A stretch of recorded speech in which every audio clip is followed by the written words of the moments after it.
에서 두 번째 안식년 귀한 은혜 하나님께 감사드립니다. 휴가 중이지만 그래도 교회 와서 예배를 드릴 수 있으니 제 마음이 참 기쁘고 더 감사합니다. 밖에 나가 보면 제일 많이 생각나는 것이 우리 교회고요, 우리 성도님들입니다. 오늘 주님 안에서 이 주의 크신 은혜가 우리 온 성도님들 심령 속에, 가정에, 자녀들에게 하는 모든 일 위에, 그리고 우리 사랑하는 나라 위에 가득하기를 늘 기도하고 주님의 은혜를 구합니다. 할렐루야, 아멘. 우리나라 어느 프로야구팀 그 팀 타선 전체가 다 집단 슬럼프에 빠졌답니다. 타석에 나서는 선수들마다 삼진을 당하거나 병살타 치거나 혹은 내야 뜬공으로 아웃되기에 바빴습니다. 그 팀 주장은 깊은 고민에 빠졌습니다. 그때 구단주가 힘내라고 홍삼 진액을 잔뜩 보내왔습니다. 선수들은 힘을 내겠다고 그 홍삼 진액을 양껏 마시고 타석에 나갔지만 역시 안타 치지 못하고 번번이 삼진 당하기에 바빠서 팀은 계속해서 연패 수렁에 빠졌습니다. 주장으로서 참 어찌할 바를 모릅니다. 시름에 잠깁니다. 그때 기도하지 않을 수가 없었답니다. 그러다가 기도하고 눈을 이렇게 떠서 관중석을 보는데 그 가까이 있는 한 홈팀 팬 어린이가 홈런볼을 아작아작 맛있게 먹고 있잖아요. 그래서 자기도 모르게 헤이 친구 그 홈런볼 좀 줄 수 없니? 그랬더니 이 친구가 먹다 남은 자기 홈런볼을 아낌없이 팀을 위해서 후원해 주었습니다. 그리고 이 주장이 그 홈런볼 과자를 받아들고 이제 더가웃에 들어가서 팀원 동료들에게 자 이제부터 우리 홍삼 진액 그만 먹고 이 홈런볼 먹읍시다 그랬어요. 그러자 막 이 딱 들은 신인 선수가 이 저항을 합니다. 아니 간식으로 구단주께서 홍삼 진액 먹고 힘내라고 줬는데 그거 좋은 거 먹어야지 그 홈런볼을 왜 먹습니까? 그랬더니 이 주장이 하는 말, 이 홍삼진액에는 삼진이 들어있잖아 그러더라는 거예요. 홍삼진액에 홍자 띄고 액 띄면 중간에 삼진이 있잖아요. 삼진. 그래서 이 홍삼진액에는 삼진이 있잖아, 이거 먹지 말고 홈런볼 먹자 했더니 선수들 얼굴이 확 펴졌답니다. 그래서 홈팀 어린이가 남겨져 준 먹다 남은 그 홈런볼 하나씩 입에 물고 타석에 나간 선수들이 갑자기 안타 치고 2루타 치고 3루타 치고 홈런 치고 그 희생타 치고 몸에 대볼 맞고 해서 그 팀이 연속적으로 계속 이기고 승리를 거두어서 그 팀이 그의 한국 시리즈 우승까지 했답니다. 믿든 말든 마음대로 하시기 바랍니다. 연전연패 의 지옥에서 탈출하여 그의 참으로 승리의 상승을 거듭한 그 선수단 얼굴에는 만면의 미소가 충만했고요, 기쁨이 충만했습니다. 오늘 우리가 대한 이 말씀은 하늘의 빛으로 충만한, 그리고 주의 은혜로 기쁨이 가득 찬 제자들, 그 얼굴을 확 펴지게 하시는 우리 예수님 오늘 성경에서 다 만나기를 기도합니다. 오늘 본문을 따르면 여세 후에라고 본문의 1절이 시작이 됩니다. After 6 days, 여세 후에. 기점이 어디일까요? 기점은 바로 오늘 우리가 읽은 마태복음 17장 바로 앞의 장, 마태복음 16장 13절부터 28절 사이의 사건입니다. 이 사건에 무슨 일이 있었겠습니까? 거기 보면 가이사랴 빌립보 만신전 앞에서 예수님이 제자들에게 묻습니다. 너희는 나를 누구라 하느냐? 주는 그리스도시요 살아계신 하나님의 아들이십니다. 베드로가 이 귀한 고백을 하자 주님 굉장히 기뻐했습니다. 그리고 당신의 교회를 이 위대한 신앙 고백에 세우겠노라고, 그리고 당신이 이를 위해서 십자가 달려 죽을 것이라고. 그래서 베드로가 만류했죠. 주님, 그리할 수 없습니다. 메시아가 죽으시다니요. 하지만 주님은 뒤로 가. 너는 나를 넘어지게 하는 자로다. 하나님 나라의 구원은 십자가 없이는 이룰 수 없다. 주님 말씀합니다. 누구든지 나를 따라오려거든 자기 십자가 지고 나를 따라오라. 누구든지 나를 위하여, 예수를 위하여 자기 목숨 버리면 얻을 것이다. 인자가 아버지 영광과 천사들과 함께 오리니 그때 각 사람의 행한 대로 갚아줄 것이다. 주님, 이런 일련의 말씀이 연속적으로 주어졌습니다. 제자들은 그들 마음에 무한한 감사가, 그리고 은혜가, 주님을 위한 사랑이 가득 찼습니다. 당연히 영적 각오를 새로 다졌죠. 오늘 본문은 이렇게 베드로의 신앙 고백 위에, 그리고 십자가 지를 지고 주의 뒤를 따르는 이 일이 얼마나 중요한지, 이것을 말씀하신 그 뒤로부터 엿이 되는 날, 그리고 오늘 이 일이 지금 벌어집니다. 성경 1절에 따르면 예수님께서 베드로 그리고 야고보 그 형제 요한을 따로 데리고 지금 높은 산에 올라가셨습니다. 여기 예수님이 따로 특별히 피택한 베드로, 야고보, 요한, 이들 세 형제, 이 세 사람들은 다 공통점이 있다면 갈릴리 어부 출신입니다. 그들은 갈릴리 바다에서 고기 잡는 사람들이었어요. 그러나 지금은 그들이 고기잡이가 아니라 지금은 천국 백성을 건져 올리는 복음 전도자로서의 삶을 위한 특별 훈련을 지금 받고 있는 중입니다. 주님께서는 이 세 제자를 특별히 분리해서 따로 동행을 시킵니다. 그리고 이들로 하여금 지금 그들이 보게 될 어마어마한 하늘의 이 증언을, 하늘의 사건을 증언하도록 이 세 제자를 데리고 따로 올라가십니다. 지금 방금 말씀드린 이 하늘의 증언이란 말을 여러분 주목하십시오. 예수님 얼굴이 해같이 빛납니다. 그 옷이 엄청나게 희게 변화되었습니다. 누군가가 이를 증언해야 됩니다. 유대 세계에서 두세 사람의 증언은 모든 일의 사건의 완벽한 증언자입니다. 그래서 예수님은 하늘의 변형, 얼굴이 바뀌고 옷이 변화되는 이 엄청난 하늘의 사건의 목격자로서 세 명의 제자를 지목을 했습니다. 그리고 이들로 하여금 그들이 본 것을, 그들이 들은 바를, 그리고 그들이 느낀 바를 온 세계 민족에게 전하는 복음의 증인으로 이 세 제자를 특별히 지목을 했습니다. 그래서 이들이 지금 주님과 함께 산에 올라갑니다. 특별히 12명의 제자 가운데 지목받은 이 세 제자, 그들은 다른 제자들과는 다른 특권을 누리고 있습니다. 많은 일들을 가진 사람들 중에 많은 일들을 해야 되는 일들이 있습니다. 바로 이들이 그런 자들입니다. 베드로는 예수님을 위해 특별한 삶을 살았습니다. 베드로전서, 베드로후서를 기록했고요. 로마에서 십자가에 거꾸로 달려 죽기까지 주님을 사랑함으로 고백합니다. 야고보, 그는 보아느게 천둥의 아들이라는 그런 이 별칭을 가진 뛰어난 목청의 사람이었습니다. 하지만 그는 누구보다도 주님을 위해 살았습니다. 12명의 제자 가운데 제일 먼저 순교한 제자가 야고보였습니다. 스페인 사람들은 이 야고보를 그들의 국가의 수호 성인으로 섬길 정도입니다.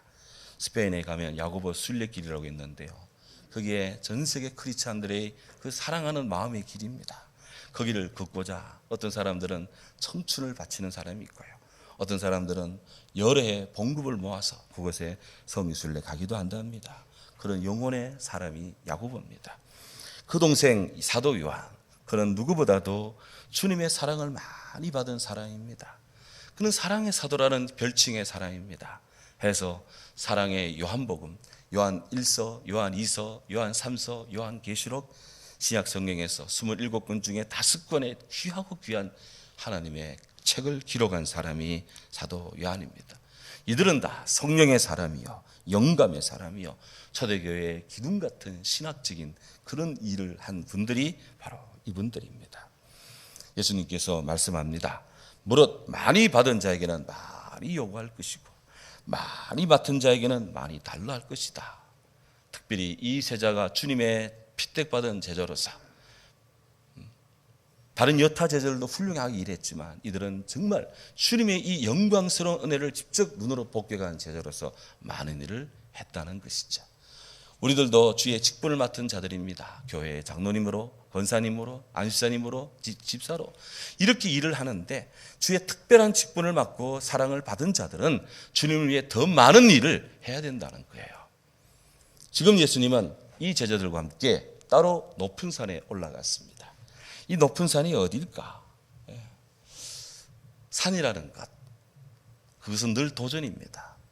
에베레스트 가운데 날카로운 삼각봉으로 유명한 이 마차 푸차레라는 그 산봉우리가 있습니다. 높은 산입니다. 지금 보이는 산인데요. 이 산을 세계 최초로 정복한 윌프리드 노이스라는 분이 있습니다. 이분이 이런 이야기를 했어요.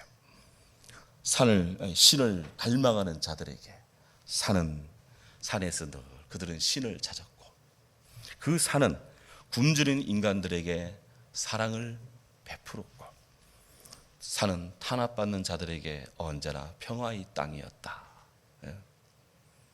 산이 주는 귀한 도전입니다. 열왕기상 28장 20장 28절에 따르면 이 아람 사람들, 시리아 사람들은 이스라엘의 하나님을 골짜기의 신이 아니라 산의 신이다. God of hills, 산의 신이다. 그렇게 하나님을 평가를 합니다. 내가 산을 향하여 눈을 들리라. 나의 도움이 어디서 올까? 나의 도움이 천지를 지으신 여호와께서로다. 성경 곳곳에 하나님의 위대하심이 산과 함께 연관됩니다. 이처럼 우리 성도들의 신앙은 또한 산을 오르는 등산에 비유되고 있습니다. 하나님 나라 높은 곳을 향하여서 오늘 우리는 한 걸음 한 걸음 신앙의 전진을 다해 올라가는 신앙의 순례자다, 이것입니다. 예수님께서 그런 의미에서 제자들과 함께 높은 산에 오릅니다. 이 산이 어디일까요? 전통적으로 교회는 해발 588m 다불산, 이스라엘의 다불산을 이 예수님이 이 변화산으로 지목을 합니다. 여기에서 주님께서 제자들과 함께 있는 중에 그 모습이 정말 하늘의 모습으로 얼굴이 해처럼 빛나고 옷이 정말 놀랍게 희게 변화되는 그런 일을 있었다고 그렇게 이야기를 하죠. 또 어떤 분들은 레바논과 접경 지역인 헬몬산을 바로 이 변화산으로 지목하는 분들도 있습니다. 어느 산이든 좋습니다. 예수님께서 지금 산을 올라가고 있다는 것입니다. 중요한 것, 이 예수님의 등산 이야기가 마태복음, 마가복음, 누가복음 다 나오고 있다는 거예요. 그만큼 우리 예수님의 인생사에 이 사는 이야기가 중요하다는 것입니다. 왜 주님은 산에 오르셨을까요? 오늘 우리가 읽은 마태복음에는 그 이유가 나오지 않습니다. 하지만 누가복음에 보면 그 이유가 정확하게 기록이 되어 있습니다. 누가복음 9장 28절에 이렇게 말합니다. 예수께서 베드로, 요한, 야고보를 따로 데리고 기도하시러 산에 올라가사. 그랬어요. To pray, 기도하러 산에 가셨다. 주님의 산에 오르는 목적은 등산도 아니고 여가 즐기는 것도 아니고 기도하기 위해서다. 그 다음 기절을 보면 기도하실 때 그 용모가 변화되었고 그 옷이 휘어져 광채가 났더라. 누가복음 9장 28절은 그렇게 증언합니다. 기도할 때 우리들에게 있어 놀라운 이 신앙의 영감과 이 빛은 어디서 나올까? 기도할 때 나옵니다. 성경은 그래서 기도를 강조합니다. 특별히 쉬지 말고 기도하라. 왜 우리들 인생의 믿음 생활에 기도 생활이 중요할까요? 기도는 대적을 막는 보호의 벽입니다. 하나님은 기도하는 이 주의 백성, 특별히 주의 사람들에게 기도를 통해서 당신의 보호벽을 형성케 합니다. 기도는 구원을 가져오는 부르짐입니다. 기도는 하나님과의 깊은 교제의 통로입니다. 우리가 기도 속에서 주님과 깊은 사귐을 지속할 수가 있습니다. 기도는 나의 필요를 채우는 영혼의 손입니다. 구하는 자에게 주십니다. 찾는 자에게 열어주십니다. 두드리는 자에게 열리고 갖게 하고 들어가게 하십니다. 기도는 바로 이런 영혼의 손입니다. 기도는 천국 문을 여는 열쇠입니다. 기도함으로써 주 앞에서 하나님의 문을 열고 그 안에 있는 창고에 무지무지한 것들을 가질 수가 있게 있습니다. 기도는 주 예수님과 연합을 이루는 링거스액, 링게르 액과 같습니다. 기도를 하면 주님의 은혜를 체험받습니다. 기도는 성도가 부르는 이 입술의 찬미의 동반자입니다. 기도는 나의 영적 생명을 유지케 하는 호흡입니다. 사랑하는 성도 여러분, 우리도 주 안에서 성령 안에서 기도하기를 힘쓰는 우리 크리스찬 되기를 바랍니다. 기도해야 됩니다. 성령께서 우리로 하여금 기도하게 하십니다. 이와 같이 성령도 우리들의 연약함을 도우십니다. 만일 우리가 기도할 바를 알지 못할 때 성령이 우리 안에서 답답한 우리 마음을 두드리십니다. 탄식으로 우리를 위해 친히 기도하십니다. 마음에 답답하고 탄식적으로 기도해야 되는데 나는 왜 이럴까라는 생각이 들 때 있습니까? 성령이 탄식하며 지금 우리를 위해 우리 안에서 기도하고 있다는 걸 아셔야 됩니다. 그 기도가 하나님께 상달되도록 늘 기도하며 삽시다. 예, 주님, 기도 외에는 이런 능력이 나갈 수 없느니라. 능력의 사람, 기도의 사람입니다. 주님이 기도하러 산에 올라가십니다. 올라가시니 그곳에서 엄청난 일이 벌어집니다. 그들 앞에서 그 얼굴이 변형이 되었습니다. 해같이 빛납니다. 옷이 광채가 났습니다. 햇빛처럼 희어졌습니다. 영광의 하나님이 현현하신 겁니다. 하나님이 당신을 열어 보여주는 것을 계시라고 하는데 바로 당신이 지금 주의 제자들 앞에 이 어마어마한 일을 지금 보여주고 있습니다. 영광이 드러나는 거예요. 사실 이 땅에서 영광이라는 말을 쓸 수 있는, 합당하게 표현될 수 있는 대상이 있다면 우리 하나님이 유일할 것입니다. 영광이라는 거 한자로 잘 보면 빛이, 빛광자가 꽃처럼 아름답게 피어나는 그런 것입니다. 그리스도로의 영광을 독사라고 하는 독사, 산에 있는 그 뱀 독사가 아니라 독사, 영광입니다. 그리스도로 거룩한 빛, 신비로운 빛을 독사, 하나님의 영광이라고 합니다. 그래서 이 빛은 사람들이 근접할 수 없는 빛, 성경에서도 하나님의 영광의 빛을 본 사람들은 다 죽습니다. 그래서 그 영광을 함부로 볼 수가 없습니다.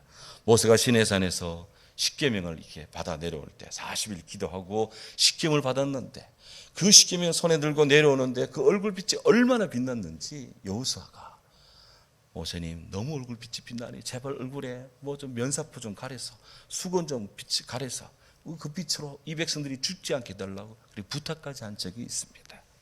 오늘 예수님이 베드로, 야고보, 요한을 데리고 높은 산에 갔는데 그 얼굴에 하나님 빛이 빛납니다. 그것이 번갯빛처럼 빛납니다. 감히 볼 수가 없는 영광이 지금 비춰지고 있습니다. 뿐만 아닙니다. 오늘 성경에 보면 예수님이 그 영광 속에 모세와 그리고 엘리야와 함께 대화를 하는 것이 보입니다. 모세, 구약 율법의 대표자예요. 엘리야, 구약 예언자의 대표자입니다. 모세, 과거 시내산에서, 엘리야, 과거 호렙산에서 하나님의 영광을 체험했습니다. 모세, 장차 오실 메시아를 귀한 말씀으로 표현합니다. 엘리야, 메시아의 선구자로서 그 역할을 다했습니다. 모세, 그가 죽었을 때 특이한 방식으로 하나님 부름을 받았습니다. 사람들이 분명히 그가 묻힌 곳은 알지만, 장소는 알지만 곳을 찾지를 못합니다. 엘리야, 그는 산채로 하나님께 들림을 받았습니다. 모두가 어마어마한 인생입니다. 그런데요, 그들이 예수님과 지금 논의를 합니다. 이야기를 합니다. 그렇게 뛰어난 분들입니다. 그런데 하늘의 말씀이 딱 들리는 순간 오직 예수님 외에는 모세도 없고 엘리야도 없습니다. 오직 예수님만 눈에 보입니다. 그리 귀한 율법도, 그리 귀한 예언의 말씀도 다 우리 주님 앞에 집중이 되고 그들은 없습니다. 예수님이 모든 것에 모든 것이라는 것입니다. 지금 그 이야기가, 그 얼굴이 지금 눈앞에 보이고 있습니다. 그런데요, 제자들은 깊이 졸고 있습니다. 기도하시러 올라가서 너무너무 귀한 모습을 지금 변형이 일어나는데 제자들은 깊이 졸고 있습니다. 누가복음 9장 32절에 따르면 그들이 깊이 졸다가, 영어 성경에는 very sleepy, 그들이 깊이 졸다가 그리고 문득 깨어나 보니까 지금 예수님 얼굴이 해처럼 빛나고 있고 그 옷이 번갯빛처럼 지금 찬란합니다. 자, 희한한 것은 예수님이 기도하러 산에 갈 때마다 주님을 따라가는 제자들은 왜 그렇게 졸고 있습니까? 성경에 보면 희한하게 기도하러 가자 했는데, 같이 가긴 갔는데 주님은 열심히 땀방울이 핏방울로 기도하고 있는데 제자들은 졸고 있습니다. 왜 그럴까요? 주님이 말씀합니다.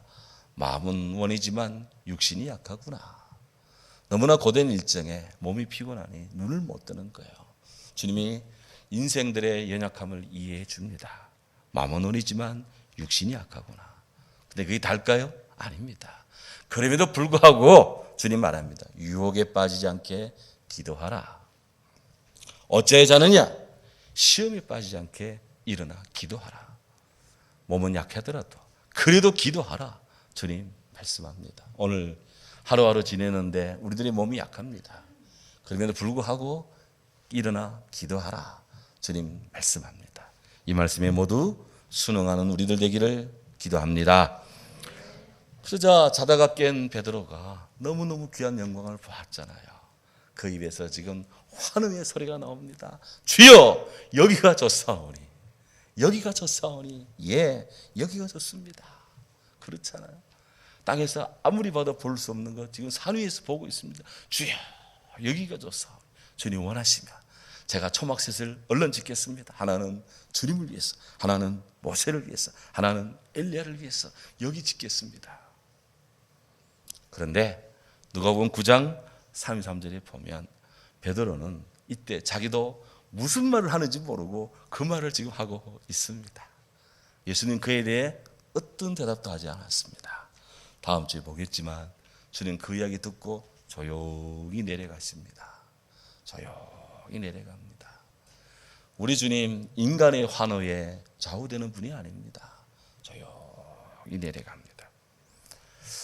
라파엘로의 그림 가운데 예수님의 이 변형에 대한 이 산 위에서 놀라운 이 변호산의 그 변화되는 모습을 그린 그림이 바로 이 라파엘로의 그 르네상스 시대 위대한 화가의 한 그림폭에 담겼습니다. 지금 이 스크린에 보이실 건데요.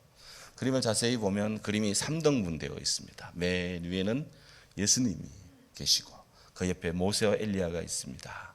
그리고 산 위에는 제자들이 꾸벅꾸벅 졸다가 잠결에 일어나서 그 모습을 보고 놀라면서 기이한 모습을 짓는 그런 모습이 비춰지고요. 산 아래에는 우리 다음 주 보겠지만 한 간질병 들린 아이를 데리고 온 아버지가 제자들에게 아이의 치유를 부탁했는데 제자들은 이렇게도 기도해보고 저렇게도 해봤지만 고치지 못하고 전전긍긍하는 그런 지금 안타까움이 이 그림의 화폭색에 배어 있습니다. 중요한 것, 우리는 지금 어디에 있느냐? 산 위에서 주님과 함께 있기는 있지만 꾸벅꾸벅 졸다가 어쩌다가 눈에 휘끗 보는 그런 모습인가? 아니면 산 아래에서 지금 제자들의 이 예수님의 경건의 모양과 흉내는 내지만 어찌할 수 없는 그런 무력감에 빠져있는 제자들의 모습은 아닌지, 아니면 불만 보면 불에 뛰어들고 물만 보면 물에 뛰어드는 간질병 그 환자의 아버지 그 당사자는 아닌지, 우리는 지금 어느 쪽에 있습니까? 그런데요, 우리 예수님은 산 위에도 계시고 산 아래도 계십니다. 산 위에서도 한 놀라운 하나님의 영광을 드러내며 동시에 산 아래에 그 깊은 인생의 이 무력감과 고뇌 속에 있는 사람들을 주님이 케어하고 돌보시기도 합니다. 우리 어느 쪽에 서 있던 중요한 것, 예수님이 우리에게 필요하다는 겁니다. 주님이 우리에게 절대적으로 요청되고 있습니다. 주님을 사랑하는 우리 모두 되기를 바랍니다. 그래서 주님이 이 엄청난 일을 지금 진행을 하자 보이자 제자들이 두려워 떱니다. 벌벌벌 떱니다.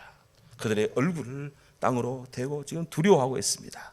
오늘 성경 마태복음 17장 7절에 보면 주님이 그들의 가까이 갔습니다. 두려워하는 이들이 가까이 가서 손을 터치하며 말씀하십니다. 일어나라, 두려워하지 마라.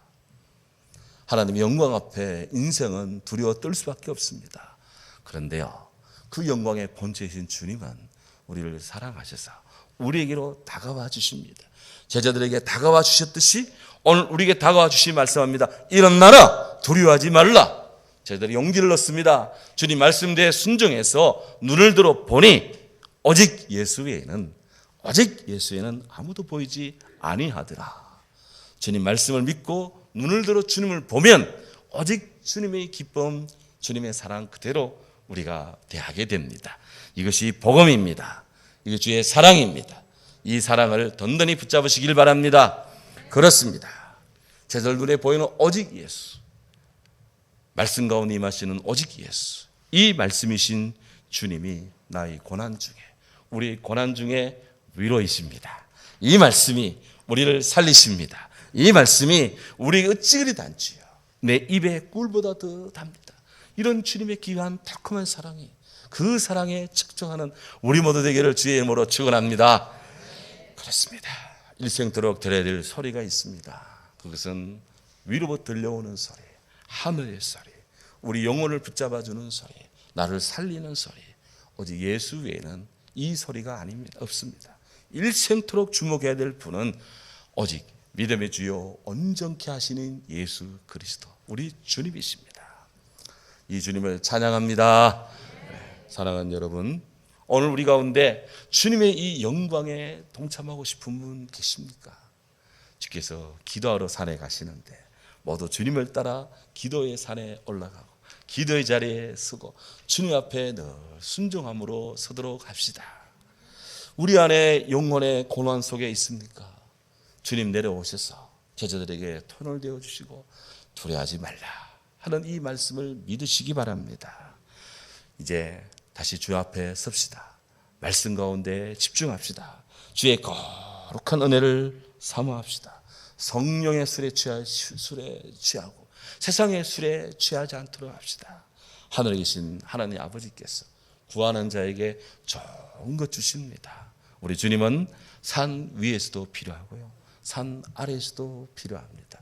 어디든 계시는 예수님, 그 안에서 늘 자족하며 늘 기뻐하는 모두 되기를 주의 이름으로 축원합니다. 아멘. 하나님 감사합니다. 사랑하는 제자